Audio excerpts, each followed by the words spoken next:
Вітаю! Мене звати Дарина Дмитрієвська, я сімейна лікарка.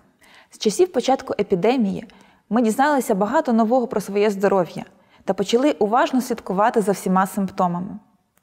Кашель та біль у грудях є досить поширеними скаргами у пацієнтів, з якими вони приходять до своїх сімейних лікарів. І пацієнти дуже часто вважають, що ці симптоми означають пневмонію. Але це не так, адже і кашель, і біль у грудях можуть мати дуже багато різних причин. Деякі з них пов'язані з дихальною системою, інші з серцево-судинною. Також вони можуть свідчити про патологію інших органів, а також навіть про високий рівень стресу.